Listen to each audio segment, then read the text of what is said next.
It was the craziest moment of my life. I sat there on the phone and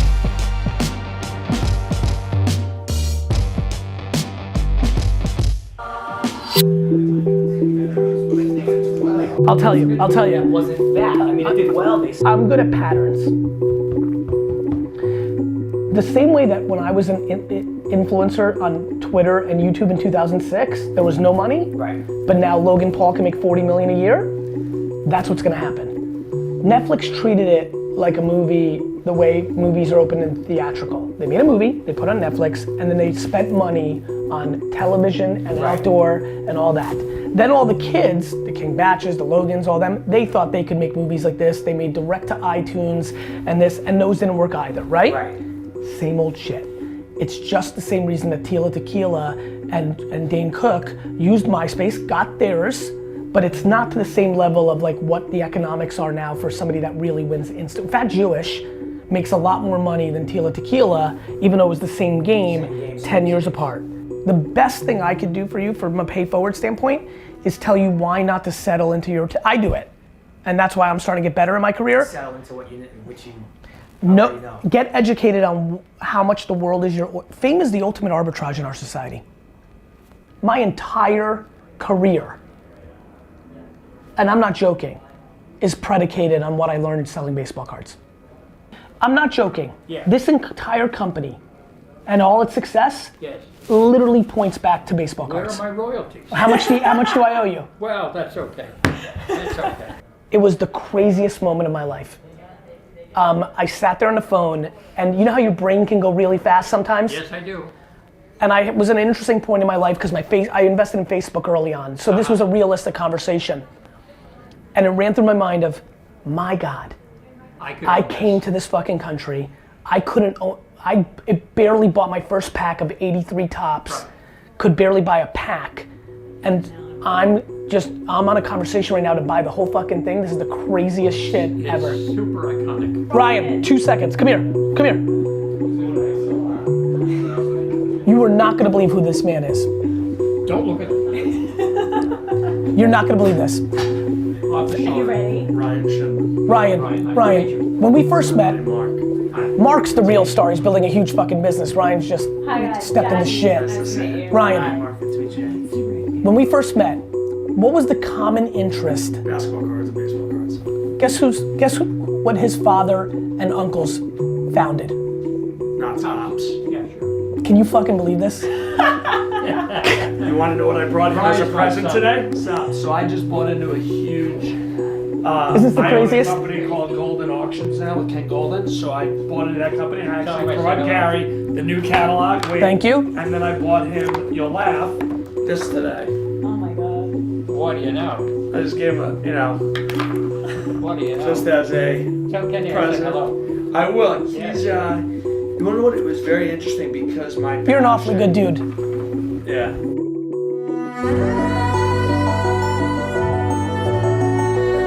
I can sell anything. This was your phone. I can sell everything, anything, anytime, always, forever. Vlog, I promise I'll start talking more about sales.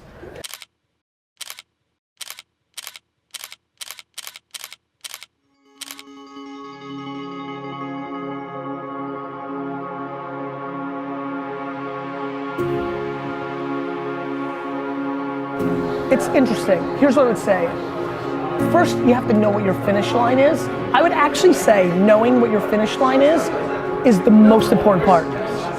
Like, I really mean that. Like, when I think about business in general, so for example, if your goal is to sell this, because you guys are both in a point in your lives, you're still young, where like you want this to be the first, and I don't know enough about your business, but this to be the nut, like holy fuck, $20 each off the table, well then you have to know that, and then I would say everything has to stem from that. I think the difference is the fucking execution. But I would hire somebody who's sold a brand, like I would pay somebody with the current state of the union.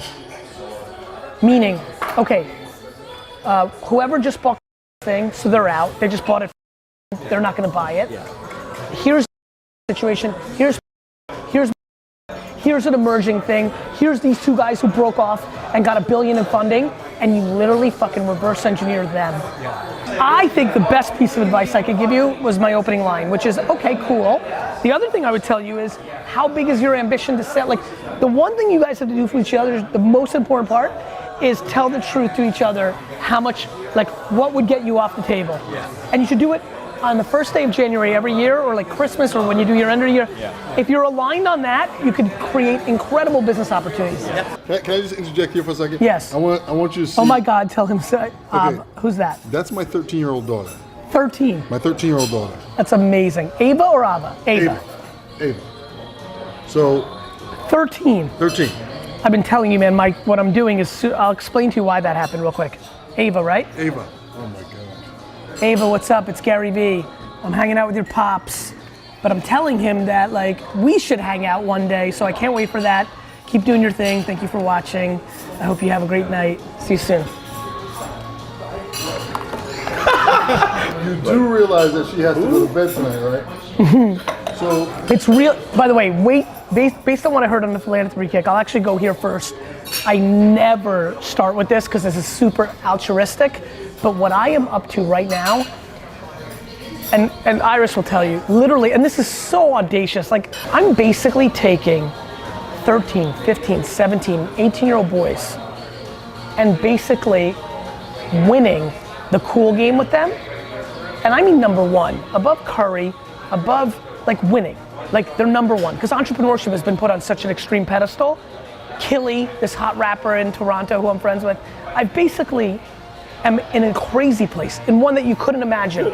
Stick with me. 13 to 18, not what you see, what he has some indication to clearly. But here's where it gets really good.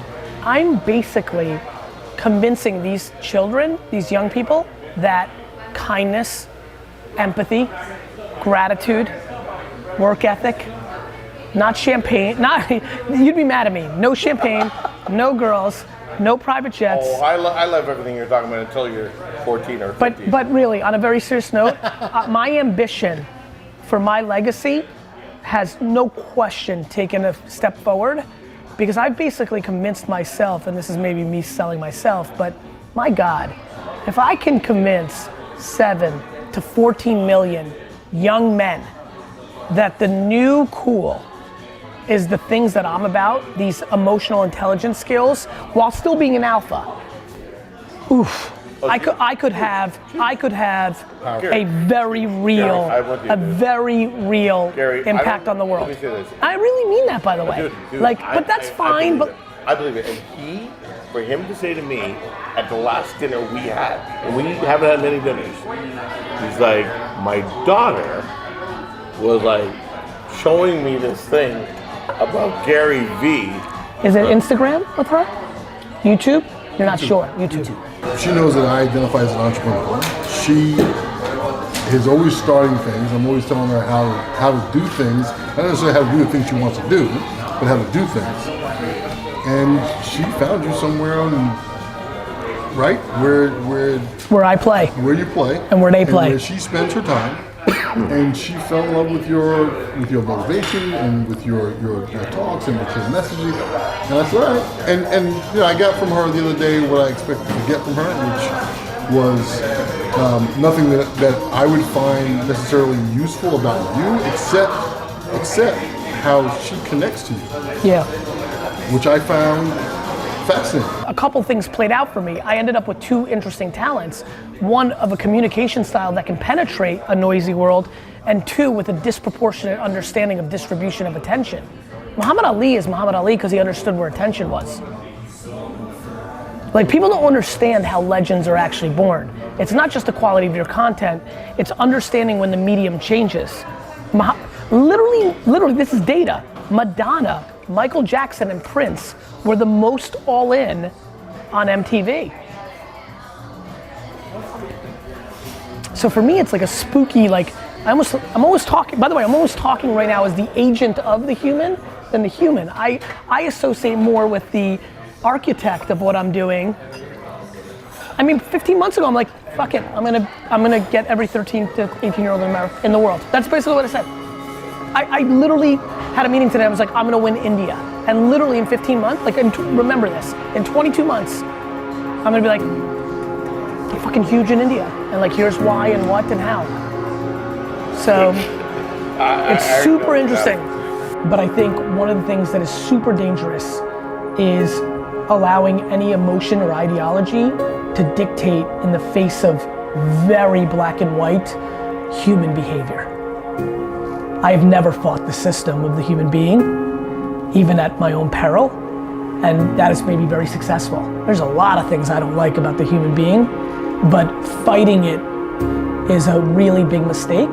I think you have to be thoughtful about where we are in the life cycle of the middleman becoming the internet to everything and how that plays out.